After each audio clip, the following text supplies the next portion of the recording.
itu pangkat maupun harta itu dihisab. Hingga akhirnya banyak ulama yang milih miskin. Dulu miskin itu pilihan karena takut hisab. Sekarang alhamdulillah takdir. Nah, tapi teori itu ketika Imam Syafi'i berguru sama Imam Malik setelah wisuda, mungkin kalau sekarang termasuk kumplot, kata gurunya kamu harus mengaji lagi sama namanya Muhammad bin Hasan As-Syaibani. Orangnya di Irak. Akhirnya singkat cerita Imam Syafi'i menempuh perjalanan dari Madinah ke Irak. Dulu pakai onta. Ketika ketemu Muhammad bin Hasan As-Syaibani, itu di ruang tamu beliau itu banyak emas lantaan, banyak uang, banyak, kalau sekarang banyak dolar, banyak sekali harta yang diletakkan di kamar tamu. Jika Imam Syafi'i ini heran, ini ulama apa ini pedulnya gitu, suka harta. Ya. Kata Muhammad bin Hasan As-Syaibani, atak jabu min hadzi. Kamu heran kalau saya kaya raya seperti ini? Iya, Anda kan ulama, harta kan banyak hisapnya. Kata beliau, kalau kamu udah ikhlas harta ini dikuasai orang soleh, tak kasihkan orang fasik. Biar dipakai judi, dipakai main perempuan, dipakai hura-hura. Wah jangan, nanti lebih bahaya. Berarti orang soleh harus kaya, iya harus kaya. Sudah, berarti boleh kaya. Nah semenjak itu mulai ada satu terobosan manhaj, terobosan metode dalam mengelola ilmu sosial. Bahwa harta tahta wanita itu bisa digunakan kebatilan, juga bisa digunakan membela hak. Wanita kita tahu al-madrasatul ula. Sekolah pertama adalah perempuan. Jika kalau kita punya istri solihah, punya istri afifah yang tidak terlintas berpikiran serong, maka betapa nyamannya keluarga kita. Hingga baiti jannati, rumah kita adalah surga kita. Kalau kita punya istri solihah, punya istri afifah. Jika perempuan ini luar biasa dalam proses pendidikan umat. Jika tidak ada orang alim, tidak ada orang pinter, tidak ada orang sukses, kecuali di belakangnya ada perempuan yang hebat. Tentu makna perempuan yang paling pokok adalah ibu. Kata Imam Syafi'i al-madrasatul ula. Harta juga gitu. Kalau orang fasik, orang-orang dolim punya power, hartanya besar, maka dia bisa menggerakkan kedoliman secara masif. Begitu juga sebaliknya, kalau orang soleh yang punya harta besar, maka bisa menggerakkan kesolehan secara masif. Nah di sini ini hebatnya Allah Subhanahu wa Ta'ala yang memandu kita dengan Al-Quranul Karim. Kita disuguhi cerita-cerita Nabi yang miskin, kayak Nabi Ayub. Tapi juga disuguhi cerita-cerita Nabi yang bahkan hartanya banyak sekali, yaitu Nabi Sulaiman, Nabi Dawud. Beliau adalah seorang raja yang zaman dulu bahkan istrinya banyak, ya, karena memang zaman syariat dulu dibolehkan sampai istrinya berapa saja itu. Karena logika yang harus terbangun adalah jika kita menolong satu perempuan itu baik, maka menolong dua lebih baik, tiga lebih baik. Maka ketika seorang nabi itu pasti soleh, pasti baik, maka bisa saja secara logika dan kita benarkan dulu istrinya Nabi Dawud, Nabi Sulaiman itu baik. Tapi kenapa harus terkontrol sekarang, harus dibatasi misalnya? Logikanya juga bisa dibalik. Kalau punya istri satu aja terlantar, apalagi dua, apalagi tiga. Jadi itu terus semenjak itu ada metode. Ada metode untuk mengkontrol sosial. Jika dalam guyonan orang-orang Islam moderat sama Islam ekstrim, itu pernah terjadi perdebatan, yaitu ketika orang-orang yang sedang maksiat itu mau ya katakan saja mau dibom oleh ekstremis. Kebetulan ekstremisnya ini suka ilmu, tanya. Kalau orang-orang yang maksiat itu dibom itu gimana? Mereka kan ngotori buminya Allah dengan maksiat.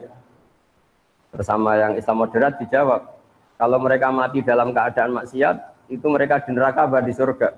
Di neraka katanya. Kata yang moderat, akana dzalika muradan nabi. Mereka muslim akhirnya mati masuk neraka itu apa yang diingini Nabi apa enggak? Ya enggak, Nabi inginnya umatnya masuk surga. Ya sudah, jangan dibom, biar tobat dulu baru mati katanya.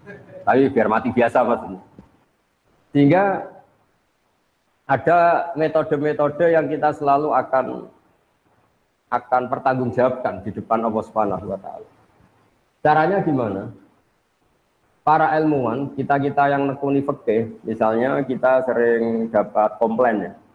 Terus banyak lelaki yang bejat, bahkan saking bejatnya istrinya disuruh ikut ngedarkan narkoba, ikut membantu maksiatnya, kemudian hak talak hanya pada milik suami.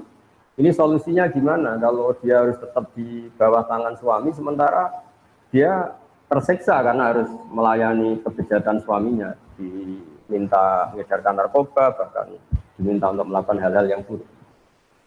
Jika di Islam kemudian semenjak itu ada rumus mulai zaman Nabi, tolak memang hak lelaki, tapi seorang perempuan itu boleh mengajukan rafa kalau di Jawa, kalau di fikih disebut faskhun nikah.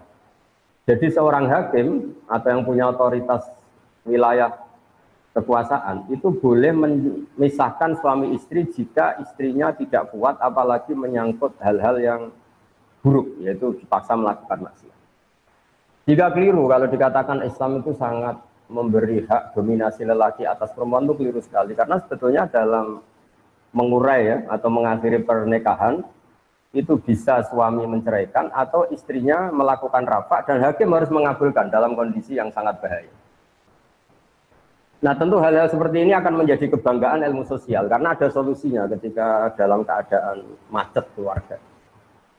Begitu juga ada kebanggaan intelektual, yaitu tanggung jawab kita sebagai intelektual muslim. Misalnya menyangkut kepastian nasab. Kenapa dalam Islam nikah begitu sakral? Dan kalau seorang suami menceraikan istrinya, supaya istri ini halal dinikahi orang lain harus ada iddah.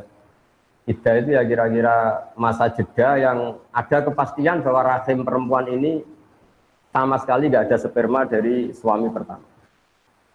Karena kita tidak bisa membayangkan misalnya Ahad atau Minggu masih hubungan suami istri, Senin diceraikan, kemudian Selasa nikah lagi, terus ada hubungan suami istri lagi, kita tidak bisa membayangkan lalu nanti ini anaknya siapa. Mungkin orang modern akan bilang ini lewat tes DNA gitu, tapi itu keribetan. Apalagi kalau nanti anaknya wajahnya mirip suami pertama, mirip kedua, agak jelas itu kan, masih kecil itu. Itu ribet. Tapi dengan teori iddah, teori tarabbusul mar'ah, kalau istilahnya Quran ya tarabbasna itu, maka kegamangan seperti ini hilang karena seorang istri yang terceraikan atau ditinggal mati suaminya, baik cerai talak maupun cerai meninggal, itu untuk menikah lagi ada aturannya. Di antara adalah baro'atur rahmiyah, dipastikan rahimnya itu bersih dari zaut awal atau suami pertama. Nah, keilmuan yang bertanggung jawab atas substansi masalah ini juga ditekuni oleh ulama. Termasuk yang paling ekstrim adalah, dan ini sering saya utarakan ketika ngaji saya, absolutisme kebenaran dalam tauhid. Saya ulang lagi ya, absolutisme kebenaran dalam tauhid. Itu banyak ilmuwan tauhid, ulama tauhid, yang saking ekstrimnya memang mengatakan bahwa orang yang sudah iman, yaitu bersaksi la ilaha illallah Muhammadur Rasulullah, itu tidak akan batal meskipun dia koruptor, meskipun dia maling, meskipun dia penjahat. Itu kan satu hal yang menurut ilmu sosial itu kayak paradok. Bagaimana Islam yang luhur, kemudian Islam yang luhur, iman yang luhur ini nggak bisa dibatalkan oleh kebejatan perilaku pelakunya atau pemeluk Islam. Kata pakar ahli tauhid, dan itu berdasar hadis sahih, mangqala la ilaha illallah dakhalal jannah. Ya, mangqala la ilaha illallah dakhalal jannah. Nabi suatu saat kelihatan senyum-senyum ceria. Kemudian ditanya oleh Abu Dzar, kebetulan di pinggir beliau ada Abu Dzar, "Ya Rasulullah, kenapa engkau senyum-senyum?" Barusan Jibril datang ke saya dan memberi kabar saya bahwa siapapun dari umatku yang bertauhid secara benar, maka dia pasti masuk surga. Meskipun wa in zana wa in saraka, meskipun pernah zina, pernah maling. Itu Abu Dzar sampai 3 kali tanya, "Yang benar ya Rasulullah, masa pernah gitu masuk surga?" Ya, kata Nabi, sampai 3 kali. Nah, saya pernah ditanya seorang dosen, tanya, "Gus, bagaimana itu bisa terjadi satu kesakralan iman yang boleh atau enggak terganggu oleh kesalahan perilaku pemeluknya, yaitu wa in zana wa in saraka?" Saya baca beberapa syarah hadis itu termasuk di Syarhun Nawawi. Jawabannya adalah di sini Nabi sedang menerangkan absolutisme kebenaran. Bukan masalah membolehkan zina apa enggak, tentu zina tidak akan pernah boleh, maling tidak akan pernah boleh. Tapi Nabi ingin mengatakan absolutisme kebenaran itu enggak terganggu oleh pelakunya. Kita yang punya gelar ya bilang 1 tambah 1 2, yang enggak punya gelar ya bilang 2, musuh kita ya bilang 2, rektor Al-Azhar ya bilang 2, anak yang penggembala kambing yang bilang 2, semuanya akan bilang 2, 1 tambah 1 akan bilang 2. Karena kebenaran 1 tambah 1 2 itu enggak boleh bersyarat boleh mengatakan 2 kalau Anda rektor, boleh mengatakan 2 kalau Anda soleh. Kalau tidak soleh kamu harus mengatakan 3, tidak boleh. Kebenaran absolutisme harus sah, siapapun yang mengatakan itu. Sama, kebenaran bahwa Allah Tuhan itu selalu sah, siapapun yang mengatakan itu. Bahkan orang yang berkafir 100 tahun, dia kafir, saat itu melafalkan la ilaha illallah maka imannya langsung sah. Padahal berpuluh-puluh tahun dia kafir. Karena kebenaran absolut akan selalu sah tanpa memandang pelaku. Nah ini namanya substansi kebenaran. Ini nggak akan terganggu oleh perilaku sosial. Kemudian ada ulama yang cara berpikir itu sosial. Bahwa Islam itu bisa menarik karena justru aturan-aturannya itu. Kita sebagai manusia tentu suka kalau negara ini tertib, tanpa perzinaan, tanpa maling, tanpa korupsi. Dan Islam alhamdulillah mengharamkan itu semua dan mengancam itu semua dengan neraka. Sehingga karena sisi sosial ini begitu, maka kita alhamdulillah sebagai muslim, hal-hal yang buruk diharamkan, dan diantara ciri Nabi adalah mengharamkan yang haram. Jika kita selalu akan mengharamkan perzinaan, mengharamkan judi, mengharamkan dugem dan sebagainya. Tapi pertanyaannya adalah, selalu ada kebenaran absolut, yaitu iman. Boleh enggak kebenaran absolut terganggu oleh kesalahan sosial? Itu tadi. Kalau kebenaran absolut, ya sudah nggak boleh diganggu oleh apapun, termasuk tadi. Kita mengatakan 1 tambah 1 2. Orang baik yang bilang 2, orang buruk yang bilang 2, setengah baik, setengah buruk yang akan bilang 2. Karena kebenaran absolut adalah kebenaran yang tidak boleh terganggu oleh apapun. Nah di sini kenapa Nabi mengatakan wa in zana wa in saraq. Tapi di balik yang sama, dengan porsi yang sama, Nabi pernah mengancam la yazni zani hina yazni wa huwa mu'min, wa la yasriqu sariq hina yasriq wa huwa mu'min. Tidak pernah berzina seseorang kemudian dia saat itu berstatus mukmin, dan tidak pernah maling seseorang kemudian saat itu dia berstatus mukmin. Lalu bagaimana dengan 2 hadis ini yang sama-sama sahih? Oleh ulama dijawab, ketika seseorang zina atau maling itu pasti terinspirasi oleh kenakalannya, oleh nafsunya, nggak ada sangkut paut dengan imannya, karena yang namanya iman pasti mengajarkan kebenaran.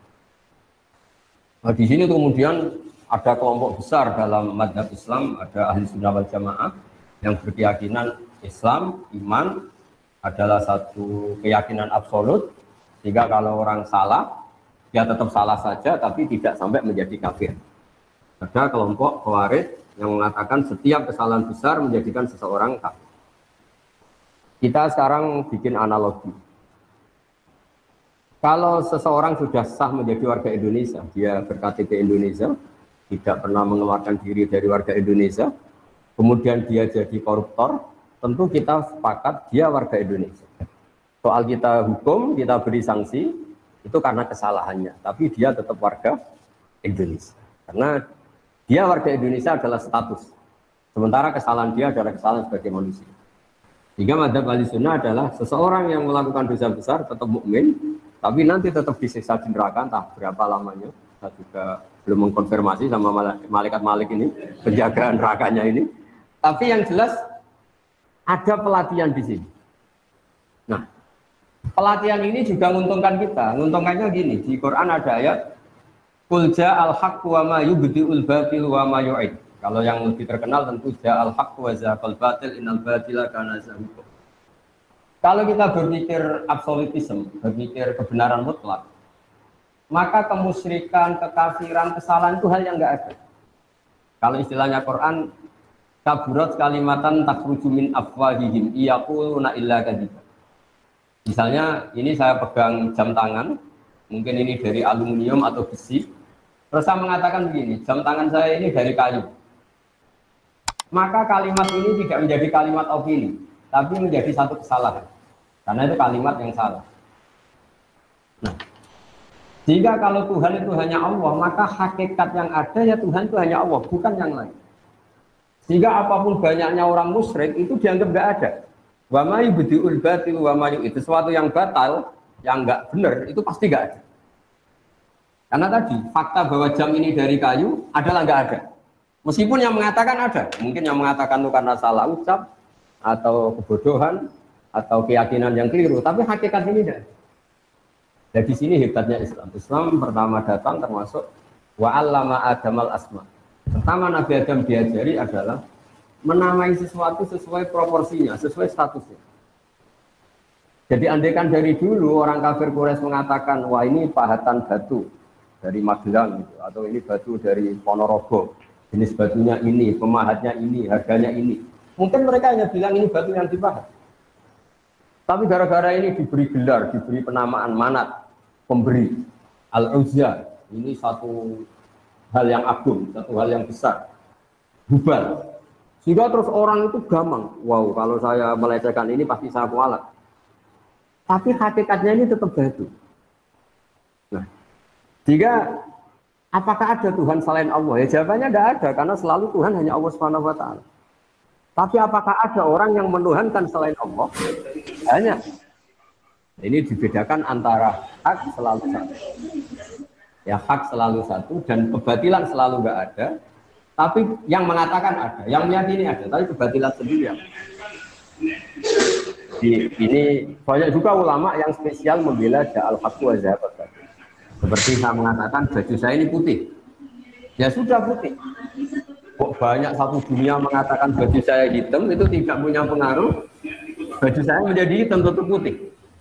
Karena kebenaran absolut akan ada punya eksistensi. Disebut ja'al haqqu wa zahabat batil. Yang batil pasti nggak ada. Memang itu tidak faktual. Kemudian ilmu sosial atau ilmu yang didiktekan karena satu hal tertentu ini punya pengaruh. Yaitu misalnya sesuatu ini putih. Gara-gara mata kita rabun mengatakan itu hitam. Atau sesuatu itu hitam karena kita punya penyakit tertentu di mata kelihatan biru. Nah, di sini ya, kalau ulama mengatakan mulai ada hijab. Sebetulnya manusia tahu bahwa Tuhan hakiki adalah harusnya Tuhan yang awal. Karena nggak mungkin langit bumi ini diciptakan sesuatu yang lebih terbelakang dari langit bumi. Sehingga Allah mensifati dirinya al-awwal. Namanya pencipta harus wujud lebih dulu, al-awwal. Karena langit bumi ini adalah wujud, punya eksistensi, maka penciptanya harus lebih punya eksistensi. Kalau dalam bahasa pesantren disebut wajib wujud. Kalau yang diciptakan saja ada, maka yang menciptakan pasti ada. Jika alam raya ini tidak dimulai dari nihilisme, ketiadaan, tapi dimulai dari yang ada. Yang ada ini oleh kita, zaman kita kecil ngaji, ujian wujud idam bapak. Karena eksistensi pertama seorang pencipta adalah harus wujud, harus punya eksistensi. Ini juga ada yang menekuni sendiri, namanya ilmuwan-ilmuwan tauhid. Menekuni satu kebenaran absolut yang tidak boleh terdikte oleh ilmu-ilmu sosial.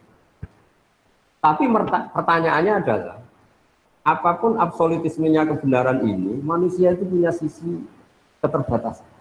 Apapun putihnya baju ini, kita harus melatih orang yang mengatakan supaya dalam keadaan matanya normal, kondisinya normal.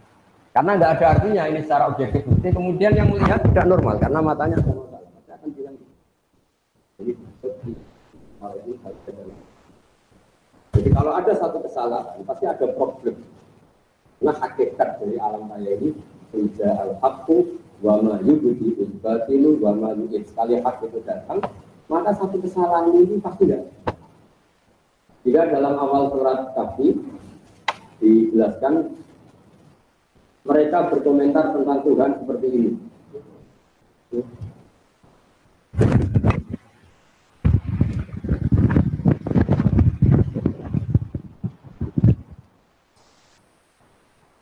Ya, saya teruskan.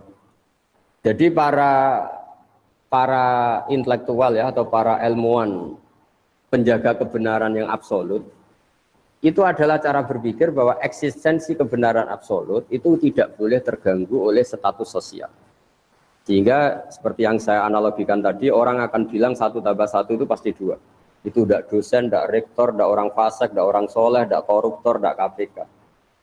Karena untuk mengatakan kebenaran yang absolut tidak butuh kesalehan. Siapa saja sah.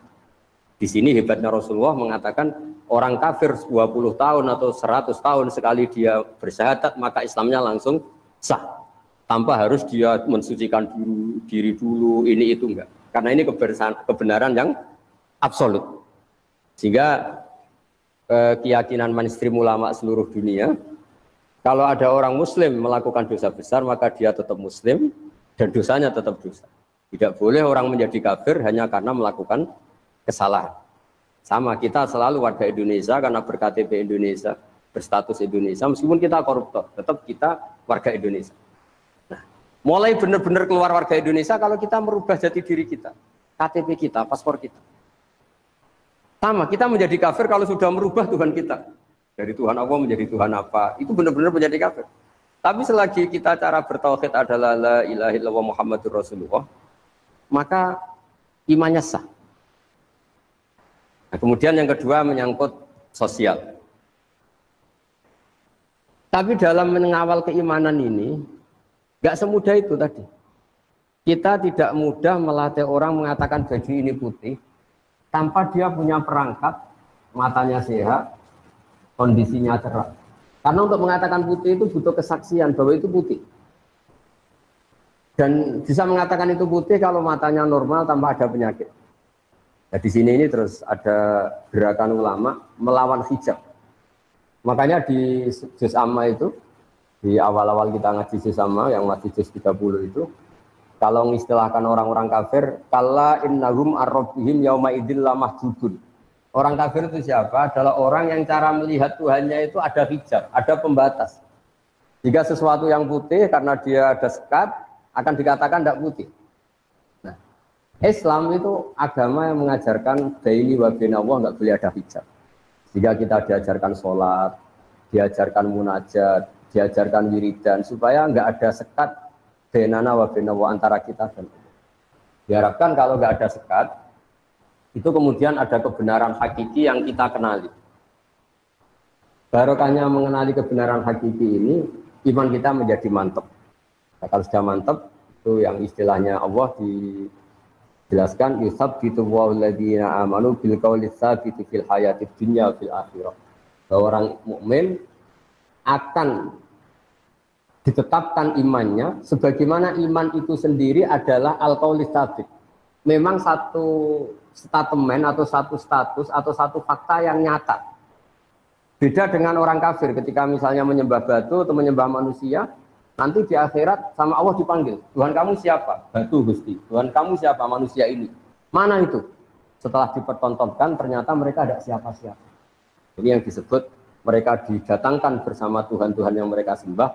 Wadalla anhum ma kanu yaftarun. Kemudian ini semua enggak ada guna. Di sebagai mukaddimah, saya memang orang yang sangat fanatik supaya umat Islam berpikir tauhid secara benar. Dan itu penting sekali karena semua nabi kalau mengistilahkan dirinya itu qul inni ala bayyinatin mir rabbi. Syarat iman itu harus melihat kebenaran itu, cara Jawa itu cetha welo-welo, harus sejelas-jelasnya. Kenapa kita pertama mensifati Tuhan itu wujud misalnya? Karena alam raya ini terlanjur wujud, punya eksistensi. Kan nggak mungkin sesuatu yang wujud kemudian penciptanya sendiri tidak wujud. Itu nggak ketemu akal. Pakai fayakunul adamu yakhluqu mawjudan. Bagaimana sesuatu yang nggak ada, yang harusnya nggak bisa jadi faktor, kemudian menyebabkan sesuatu yang ada. Oh kalau gitu alam raya ini penciptanya atau Tuhannya siapa? Ya sifati saja zat yang wujud. Akhirnya kita sifati wujud. Berhubung pencipta tentu wujudnya lebih dulu. Akhirnya kita sifati qadim atau awal. Wujud idam atau kidam. Idam, qadim, awal. Masa pencipta kalah dulu sama yang diciptakan.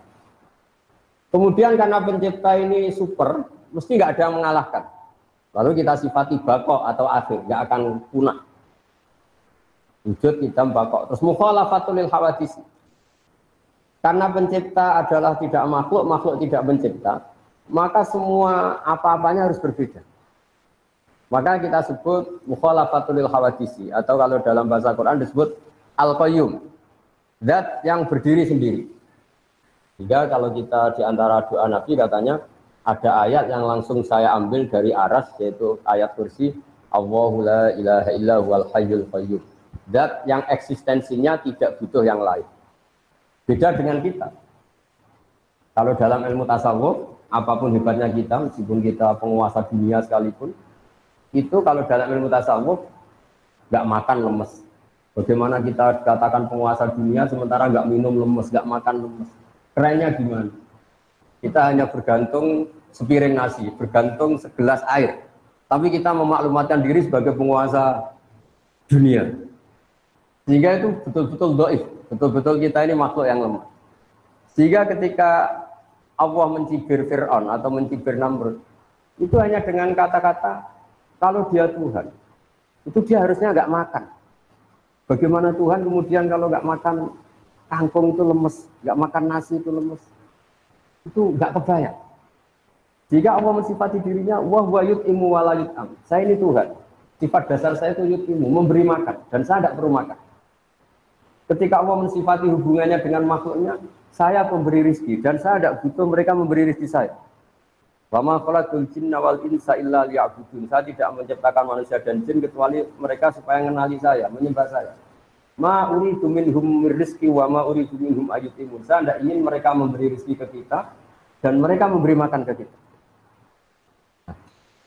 Para intelektual ini juga berpikir keras supaya tauhid ini terjaga dengan berpikir yang baik, dengan akidah yang baik, dengan logika yang baik. Nah ini penjaga-penjaga ja'al haqqu wa zahaqal batil innal batila kana zahuqa.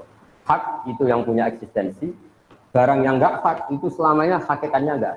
Pemeluknya banyak, pengikutnya banyak, tapi hakikatnya enggak pernah. Karena yang dikatakan hakikat adalah sesuatu yang punya eksistensi absolut. Jika misalnya hakikat Tuhan ya tetap satu. Hakikat Tuhan ya hanya Allah. Bukan Lata, bukan Hubal, bukan dan sebagainya. Sehingga kalau ada kalimat yang salah, itu yang ada itu yang mengatakan, bukan kalimat itu. Kalimat sendiri itu tidak punya konklusi apa-apa. Karena memang nyatanya tidak ada. Makanya kata Allah, kaburat kalimatan takhruju min afwahihi. Itu menjadi kalimat, menjadi kata-kata karena diucapkan oleh lisan, tapi tidak menunjuk hakikat. Jadi misalnya saya mengatakan baju saya ini hitam, itu menjadi kata-kata yang saya ucapkan, tapi tidak menjadi kalimat yang menunjukkan kebenaran karena itu salah. Jika kalau kalimat yang salah itu istilah Tuhan, itu kalimat yang menjadi kata-kata karena keluar dari mulut. Yang benar adalah al-ismu ya dulu alal musamma. Kalau sudah menjadi kalimat, misalnya ini saya katakan jam, ya memang benar-benar jam. Kalau ini saya katakan pulpen, harus benar-benar pulpen. Yang namanya al-ismu harus ya dulu alal musamma. Namanya penamaan harus sesuai hakikat yang dinamai. Hingga ini pentingnya. Kenapa Nabi Adam pertama diajari nama? Wa 'allama Adam al-asma. Karena nanti kesalahan dunia adalah kesalahan memberi nama. Jika banyak orang kafir Quraisy menyembah Hubal, Lata, Uzza karena memberi nama ini, wah ini penguasa, ini pemberi. Nah, sehingga semua nabi mengatakan pada kaumnya, in hiya illa asma'un sammaitumuha antum wa abaukum ma anzalallahu biha min sultan. Itu gara-gara Anda salah memberi nama, sehingga kemudian Anda mendewa-dewakan seperti itu. Coba kalau dari dulu batu-batu itu dikatakan batu yang dipahat, batu yang dipecah, batu yang diukir, tentu ini nggak sakral. Tapi gara-gara ini dikatakan ini Tuhan. Kalau kamu tidak memberi sesaji maka kamu akan kena gini. Terus kayak dia mana gitu. Ya ini penting saya utarakan supaya tanggung jawab intelektual kita dalam dakwah Islam. Pertama adalah kebenaran tauhid, kebenaran absolut.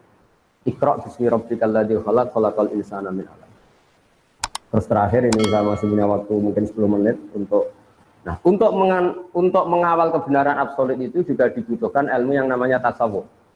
Ilmu tasawuf itu ilmu yang seseorang itu disuruh berpikir objektif. Misalnya begini, saya ini seluruh di Indonesia, seluruh dunia akan biasa mengatakan baju saya ini putih. Akan mengatakan misalnya bolpen saya ini biru. Dan itu kita biasa mengatakan itu tanpa nunggu digaji. Saya tidak perlu seperti ini. Saya akan mengatakan ini putih kalau saya dibayar 1 juta. Biasa kita ikhlas mengatakan baju ini putih tanpa ada yang bayar 1 juta. Nah, kalau kita biasa ikhlas mengatakan baju itu putih tanpa harus dibayar 1 juta, kenapa kita mengatakan Allah Tuhan harus dibayar dengan surga? Nah ini terus orang-orang tasawuf bikin punya gugatannya sendiri. Kita terbiasa mengatakan hakikat ini tanpa presentasi ingin digaji. Kita biasa mengatakan kalau baju saya ini putih, kalau air itu menyegarkan. Beratus-ratus kali, mungkin berpuluh-puluh tahun kita mengatakan kebenaran itu tanpa ingin digaji. Kita mengatakan matahari itu panas, tanpa ada gaji, dan kita ikhlas. Tapi kenapa ketika kita mengatakan Tuhan itu Allah dan Allah itu Tuhan, harus digaji dengan surga? Nah itu terus kemudian orang-orang tasawuf punya riwayatnya sendiri. Ketika Allah gojlok sama orang-orang soleh, masyhur itu hadis qudsi. Ada orang-orang soleh ditanya sama Allah, kamu menyembah saya karena apa? Ya karena saya ingin masuk surga ya Allah. Yang satu ditanya, kamu menyembah saya karena apa? Karena saya takut masuk neraka ya Allah. Kata Allah, laulam akhluk jannatan wala naron alam akun ahlan an uto'a. Saya ini Tuhan, berarti kalau saya tidak menciptakan surga, saya tidak menciptakan neraka, terus saya tidak layak ditaati. Nah, terus akhirnya, ya tetap harus ditaati ya sudah, berarti karena saya. Nah ini terus ke hakikat. Ya naif kita tadi, kalau kita mengatakan baju ini putih nggak digaji kita mau, kenapa untuk mengatakan Allah Tuhan harus nunggu di gaji? Sehingga orang-orang tasawuf punya sekian cerita, misalnya Nabi Isa jalan-jalan ke satu daerah, situ ada orang yang sangat kurus, sangat karena nggak pernah tidur, kalau siang puasa ditanya, kenapa kamu ibadah sampai seperti itu? Karena kita ingin masuk surga. Terus jalan lagi ketemu orang yang sejenis itu, ditanya, kenapa kamu sampai sekurus itu? Karena kita takut neraka. Terus ketemu kelompok ketiga, wajahnya happy, terus tidak terlalu kurus, konstruksi badannya yang normal semua. Kenapa kamu asik? Karena saya mencintai Tuhan yang punya semuanya. Akhirnya Nabi Isa bilang yang dua kelompok tadi, makhlukon rojautum wa makhlukon fiktum. Kamu yang kamu harap-harap hanya makhluk, yang kamu inginkan juga makhluk, yang kamu takuti juga makhluk. Yang benar ini, takut yang punya makhluk itu semua, takut yang punya surga, yang punya. Nah, jadi lewat pengajian ini atau ngaji ini, saya karena UGM tentu masyhur ya, terkenal sekali dengan kajian keilmuannya. Saya mohon dalam bertauhid itu harus sampai kul inni ala bayyinati mir rabbi, bahwa saya bertauhid itu harus benar-benar punya logika yang absolut, punya logika yang kuat, punya logika yang permanen. Di surat Al-Bayyinah juga diistilahkan lam yakunil ladzina kafaru min ahlil kitab wal musyrikin munfaqina hatta ta'tiyahumul bayyinah. Bayyinah itu siapa? Rasulun minallahi yatlu suhufan mutahharah. Jadi dulu orang-orang kafir itu akan nyaman dengan kekafirannya, enggak pernah tercerabut dari cara berpikir kekafiran. Kita tahu kafir Quraisy itu penyembah berhala dan jumlahnya banyak, ada Lata, Uzza, Hubal, Manat. Itu mereka cara berpikir, ya Muhammad, kalau urusan kita banyak, problem kita banyak, Tuhannya harus banyak dong. Masa problem kita banyak, Tuhannya satu? Itu mereka nggak bisa nerima konsep Tuhan satu. Sampai mereka mencibir Nabi dengan mengatakan, aja'alal alihata ilaha wahida, inna adalah syai'un ujab. Masa Tuhan satu, problem kita banyak, kok Tuhannya satu? Itu pasti tidak cukup. Ya kalau problem banyak, ya Tuhannya harus banyak. Terus Nabi dengan sabarnya memberi penjelasan, wahai para orang-orang kafir, kalau kamu jadi buruh punya majikan banyak, kemudian perintahnya beda-beda, itu kamu suka mana? Punya majikan satu yang baik sama majikan banyak yang perintahnya beda-beda. Ya suka satu ya Muhammad. Nah, Nabi menyatakan Tuhan kamu adalah majikan kamu. Kalau jumlahnya banyak yang bingung itu kamu. Terus akhirnya ya mat Tuhan satu aja. Nah itu terus disebut dorobawu masalah rojulan fihi syuraka'u mutasyabisuna wa rojulan salamal lirrojul. Allah memberi satu analogi, satu orang yang punya atasan banyak sama yang punya atasan satu. Tentu kita nyaman yang punya atasan satu. Dan Tuhan kamu itu atasan kamu. Maka ya sebaiknya satu saja supaya Anda tidak bingung. Yaitu hatta ta'tiyahumul bayyin. Jadi saya mohon semua civitas akademika UGM juga semua yang suka ngaji, bahwa bertauhid itu harus sampai kul inni ala bayyinatin mir rabbi. Bahwa kebenaran harus benar-benar logis, absolut, dan tidak boleh tergoyah oleh apapun. Saya kira demikian, mohon maaf. Assalamualaikum warahmatullahi wabarakatuh. Waalaikumsalam warahmatullahi wabarakatuh. Terima kasih pada Gus Baha yang telah memberikan satu pencerahan pada kita berkaitan dengan satu landasan yang paling utama, yaitu masalah tauhid ini. Saat ini ada yang bertanya terkait dengan judul yang disampaikan, yaitu tanggung jawab intelektual. Tentu di sini adalah intelektual Muslim dalam dakwah Islam, yaitu berkaitan dengan kira-kira sejauh mana sih kita ini kemudian memiliki peran dakwah. Karena kalau kita lihat ini Gus Baha ini kan gimana ya, orang yang kemudian begitu rileksnya, begitu enaknya tatkala kemudian menjawab gitu loh. Apakah engkau itu mau berjuang untuk Islam? Itu kan sudah ada tanggung jawab Allah. Nah, tetapi kan kita sebagai seorang intelektual di dalam kampus itu kan ada tadi bahwa kita sebagai seorang Muslim di sisi lain kemudian juga punya kewajiban untuk memberikan value, memberikan nilai yang sekarang itu begitu banyak penawaran terhadap nilai-nilai itu.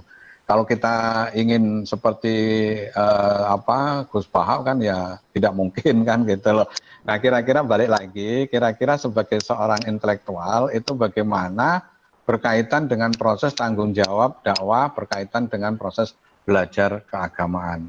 Terima kasih Gus. Oh ya. Jadi memang kenapa saya sering bikin statement Islam tuh tidak usah kamu pikir, itu pasti diurusi oleh Allah Subhanahu wa Ta'ala.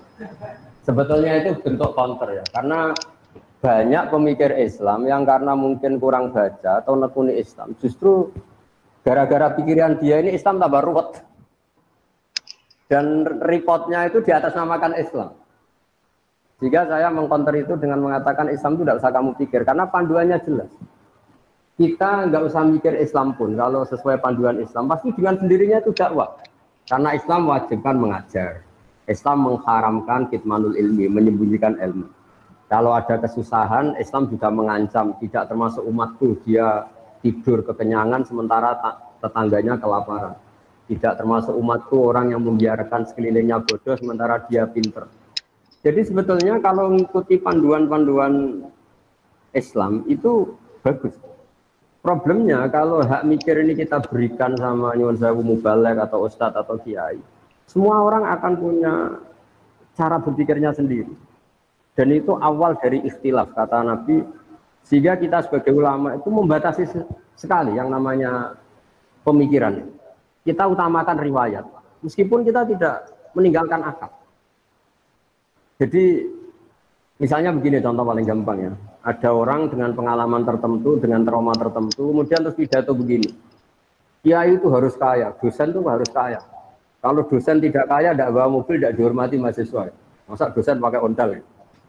Ini kan traumanya dia, mungkin dia pernah bawa ondel, ditertawain mahasiswanya, atau ditertawain umatnya kalau kiai.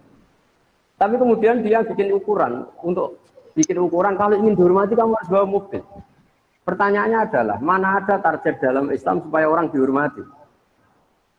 Target dalam Islam adalah orang nyari ridhonya Allah, bukan ingin dihormati. Nah ini yang kemudian kan tuh jadi lucu, masa orang digerakkan, dia ini harus kaya, kalau nggak kaya nggak dihormati, dosa harus bawa mobil, kalau nggak mau mobil nggak dihormati. Pertanyaannya, target ingin dihormati ini pikiran Islam atau pikirannya dia? Nah, tentu kita tetap tanggung jawab terhadap perjalanan agama ini, kita memberi kontribusi, tapi dengan cara tadi. Saya ulang lagi, dengan cara riwayat. Kenapa saya katakan dengan cara riwayat? Karena kalau analogi sosial, itu tidak ada selesai. Misalnya begini, saya sering ditanya, Gus, sebaiknya orang itu ramah apa enggak?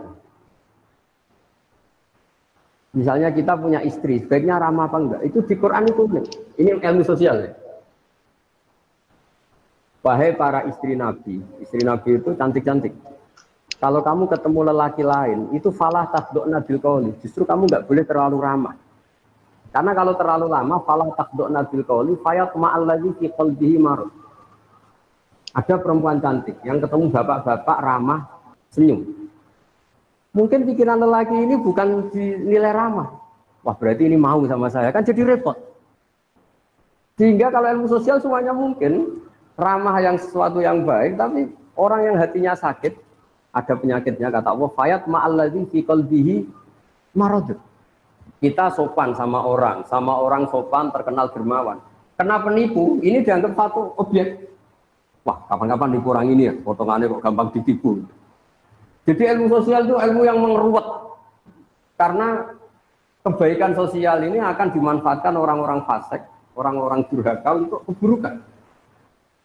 Sehingga Islam itu mengelola sosial itu ya agak gampang karena memang logika sosial itu. Makanya pertama Imam Syafi'i ngaji Imam Malik itu gejolokannya gini, dan saya mengenang betul gejolokan itu. Ya Syafi'i, wahai Syafi'i, Kamu punya 2 pembantu. Terus 2 pembantu ini yang satu kamu cerdas, yang satu ini cerdas, kamu perintahkan. Iqla' hadhi safra. Batu besar itu coba kamu tarik, kamu bongkar. Fa inna tahtaha daban, karena di bawah itu ada emas. Terus yang satu nggak tanya, langsung dibongkar. Ketika yang satu langsung bongkar, ditanya, kenapa kamu nggak tanya maksud saya apa? Terus kata pembantu tadi, saya hanya ingin nurut sama jenengan. Jadi nggak penting di bawah ada emas apa enggak. Kalau yang nyuruh jenengan tetap saya bongkar. Yang satu enggak. Kalau ada apanya bos? Ada emasnya. Ya sudah saya bongkar. Kalau nggak ada emasnya ngapain? Kamu seneng mana? Kata Imam Syafi'i ya seneng yang loyal tanpa mikir. Kadang kita beragama itu butuhnya itu sami'na wa ata'na. Ya saya ulang lagi, karena sekali semua agama ini dipikir, itu nanti ya repot. Ya tadi misalnya gini, ini yang tren ya di zaman akhir. Kita misalnya mengkaji sholat. Mengkaji sholat itu ada yang, fungsinya rukuk begini, fungsinya sujud begini, ini peregangan, ini pernafasan. Lama-lama sholat ini kayak senam yoga. Lama-lama ada yang tanya, banyak yang sholat kok penyakitan, ya enggak sholat kok enggak gitu. Jadi kita sebagai ulama itu mikirnya gini, enggak mungkin Allah bikin gerakan tertentu tidak ada hikmahnya. Tapi jangan sampai hikmah ini kemudian yang menjadi alasan hukum itu. Karena kalau hikmahnya rukuk misalnya peregangan, suatu saat ada gerakan tubuh yang lebih efektif untuk peregangan, lama-lama orang meninggalkan rukuk. Nah, Bapak MC, ulama itu berpikir gitu, jadi berpikir ini nuruti akal apa nuruti logika. Kalau nuruti logika tadi takutnya, misalnya puasa itu supaya sehat. Terus ada orang yang bilang, tapi saya kalau puasa malah sakit. Jadi, nah makanya dalam sisi ilmu sosial ya logika sosial itu khazanah kita. Saya mungkin termasuk kiai muda yang punya banyak khazanah tentang dialek sosial yang diajukan Allah Subhanahu wa taala kepada para kekasihnya. Karena tebaannya itu banyak. Jadi misalnya tadi ada seorang rektor atau kiai top atau bos itu selalu mikir sama anak buah. Kemungkinannya ini menenabuhkan anak buah karena dipikir majikan tanpa mendelegasikan. Jadi kalau kita terlalu manja sama anak, mikir anak, nanti anaknya seenaknya dia mau mikir, pikir bapak. Jadi kalau nggak mikir, anak merasa agak disayang. Ini gimana bapak udah mikir anaknya? Nah, jadi artinya gini, kenapa saya sering bikin statement, agama itu rasa berpikir supaya Allah. Maksud saya, takut saya pikiran ini menjadi pijakan hukum. Padahal sementara pikiran ini bikinan kita. Bukan ada riwayat bersandar dari Rasulullah Shallallahu Alaihi Wasallam. Kayak tadi misalnya kita ngomong, kalau kiai tidak bawa mobil tidak dihormati, kalau dosen tidak mobil tidak dihormati. Pertanyaannya, mana ada target dalam Islam ingin dihormati? Jadi itu sebetulnya tentang itu, bukan. Tadi kita tetap bertanggung jawab terhadap perjalanan Islam ini, termasuk hikmah-hikmah tadi. Kenapa ada kebenaran absolut yang kita jaga, yang seperti tadi yang saya katakan, tapi juga ada kebenaran sosial yang juga harus kita jaga. Jika ada hadis mangqala la ilaha illallah dakhalal jannah wa in zana wa in saraqa, tapi juga ada hadis la yazni zani fi nazni wa huwa mu'min. Karena ini untuk menjaga keseimbangan antara kebenaran absolut dengan kebenaran sosial. Ya saya kira demikian. Terima kasih Gus Bahak ya. Ada pertanyaan lain ini konteksnya adalah ada yang mengatakan tentang ilmu yang wajib ain aja wajib kifayah. Ya. Nah, ada yang mengatakan bahwa yang wajib ain itu adalah ilmu agama. Nah, wajib kifayahnya itu adalah ilmu-ilmu yang lain. Tetapi ada yang membantah. Kebetulan kami ini base camp-nya ada di Fakultas Teknik. Bukankah orang tua itu mengirim belajar ke Fakultas Teknik atau sebaliknya? Kami dari Fakultas Psikologi bahwa wajibnya itu psikologi. Nah, pemahaman tentang ilmu yang wajib ain, wajib kifayah berkaitan dengan tadi tanggung jawab, kalau itu intelektual muslim atau mungkin sebagai mahasiswa muslim, itu esensinya seperti apa, Gus? Terima kasih. Saya kira demikian. Jadi kita-kita yang nekuni Al-Quran ya, saya akan nekuni tafsir ya. Sebetulnya dikotomi itu memang nggak pernah ada ya. Misalnya kita yang nekuni ilmu astronomi ya, atau falak ya. Kan lalu misalnya ilmu astronomi dianggap itu ilmu umum. Ilmu geologi juga dianggap ilmu umum. Padahal kita-kita yang nekuni tafsir, itu ya biasa bicarakan misalnya waladzi ja'ala syamsa diya awal qamara nuran wa qaddarahu manazila li ta'lamu 'adada sinin awal hisab. Bahwa Allah yang menciptakan sedemikian rupa bahwa al-qamar rembulan punya sekian manazil, yang dengan manazil itu li ta'lamu 'adada sinin awal hisab. Kamu tahu hitungan waktu. Artinya kalau yang dikatakan Quran pasti itu namanya ilmu agama dong. Tapi disiplin ini kemudian dikatakan ilmu umum. Misalnya menyangkut biologi. Dari awal Allah mengatakan wa fil ardi qita'un mutajawirat, bahwa konstruksi bumi ini lempengan-lempengan, karena kita itu zamannya qit'ah. Bumi ini lempengan-lempengan yang saling berdampingan. Jadi dari awal kalau dalam bahasa Arab bumi diciptakan Allah tidak basitoh, tidak satu elemen. Tapi qita'un mutajawirat, satu lempengan-lempengan yang dipasang. Makanya potensi gempanya tinggi. Nah, kemudian setelah ilmu agama itu identik dengan caranya sholat, caranya haji, dan ilmu umum itu yang menekuni alam. Kemudian mulai itu ada dikotomi bahwa ilmu umum itu tidak agama, agama ada ilmu umum. Sebenarnya kita-kita yang nekuni tafsir, nekuni Quran itu nggak ada. Ya tapi ini ya sudah memang. Sosial juga sama. Misalnya negara mewajibkan memikir rakyatnya. Misalnya. Di kita, kaidah fikih kita juga tasarruful imam ala ra'iyah manutun bil maslahah, bahwa hubungannya imam presiden dengan rakyat adalah hubungan kemaslahatan. Dan kita juga punya aturan-aturan kalau presiden atau waliul amri memerintahkan sesuatu yang tidak maksiat, kita wajib loyal. Nah, tapi kemudian tadi entah gimana asal usulnya ilmu agama ini dianggap yang berdoain itu ilmu agama, tapi ilmu agama yang mana sebetulnya? Karena ilmu agama itu banyak. Mengetahui halal haram itu ya berdoain, terus ngerti najis dan sebagainya juga berdoain. Tapi sebetulnya di antara aturan agama adalah mengerti bahaya yang dan tidak bahaya. Di situ juga ada misalnya sistem alam ini kalau digerogoti itu akan terjadi gini-gini likuifaksi.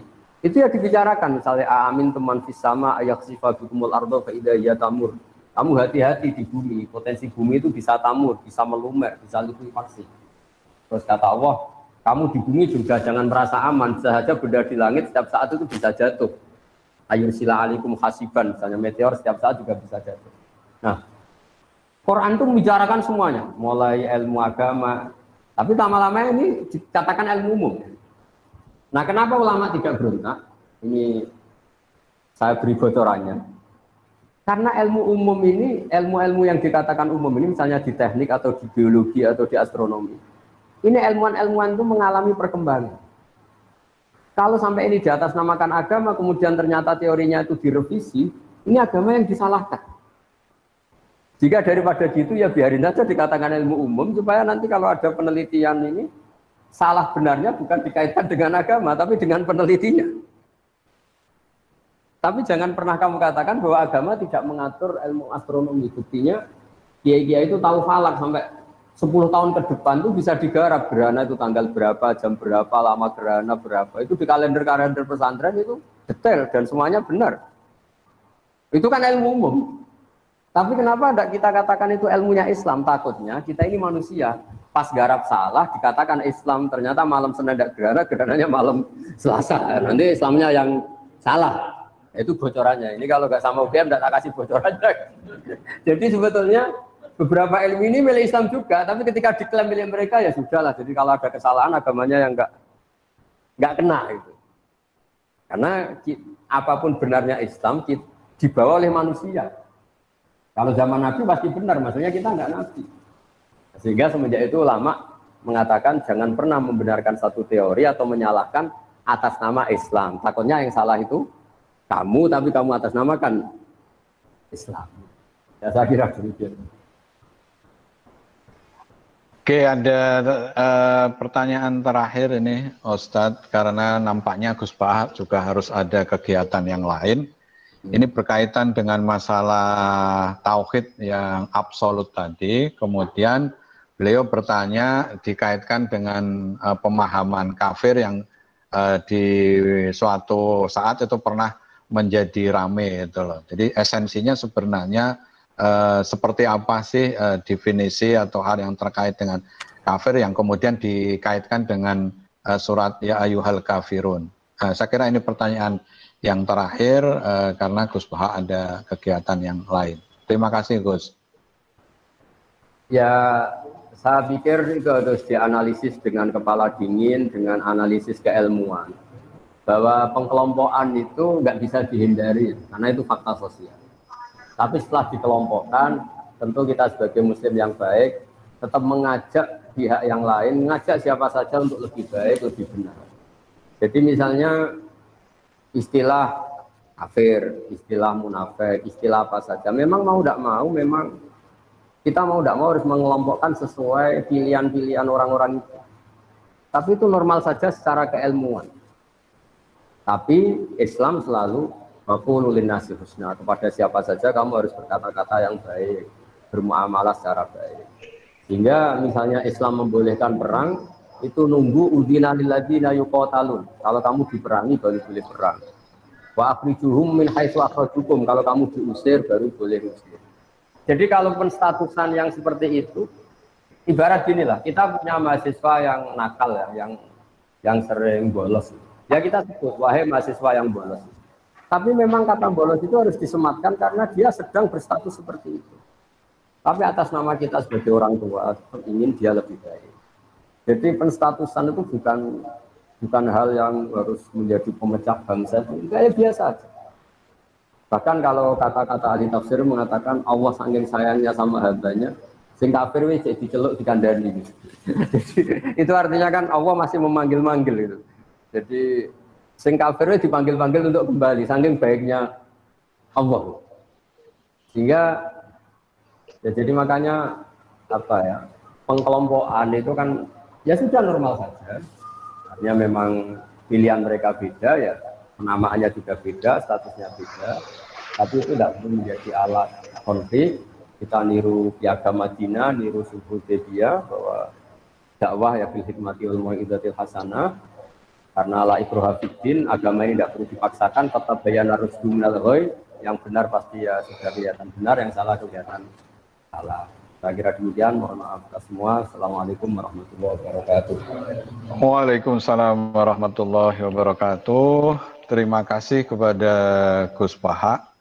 Pada kesempatan ini sekali lagi kami dari Universitas Gadjah Mada, khususnya Forum Pengajian Gadjah Mada, mengucapkan terima kasih kepada Gus Bahak beserta keluarga besar Pesantren Tahfidzul Quran LP3IA Rembang, dan juga mungkin yang hadir ada di situ. Sekali lagi Ketua Kagama Rembang, Telkom Rembang, Telkom Jogja, dan juga seluruh yang ikut kegiatan ini.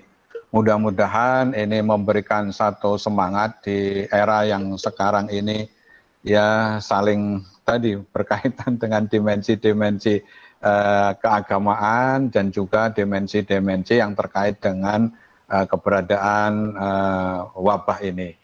Mungkin dimohon Gus Bahak untuk bisa menutup dengan doa agar kemudian keberkahan senantiasa berada, termasuk berada kita-kita semua, termasuk juga bagaimana UGM mampu memberikan pencerahan dari UGM untuk Indonesia, dari UGM untuk dunia. Silakan Gus. Bismillahirrahmanirrahim. Nahmaduka ya Rasul ya syukurna wa sallim ala sayyidina Muhammad wa ala alihi wa sallam asma'in. Allahumma ja'alna ya Allah hadina mahdiyil muhtadin wa iradhalina wa lamudillin. Ya Allah, jadikan kita semua orang yang hadina muhtadin, memberi petunjuk pada yang lain dan kita sendiri dapat petunjuk. Wa iradhalina wa lamudillin, tidak orang yang menyesatkan dan kemudian menyesatkan orang lain. Allahumma ya wa irham mata habibika Muhammad wa aslim mata habibika Muhammad wa tajawaz an mata habibika Muhammad. Allahumma ya ilahana ya Allah, ihdinas siratal mustaqim, siratal ladzina an'amta 'alaihim ghairil maghdubi 'alaihim waladdallin. Amin. Nasalluka fi anna lakal hamda la ilaha illa anta al-hanan al-mannan ya badi'as samawati wal ardi ya hayyu ya qayyum ya dzal jalali wal ikram.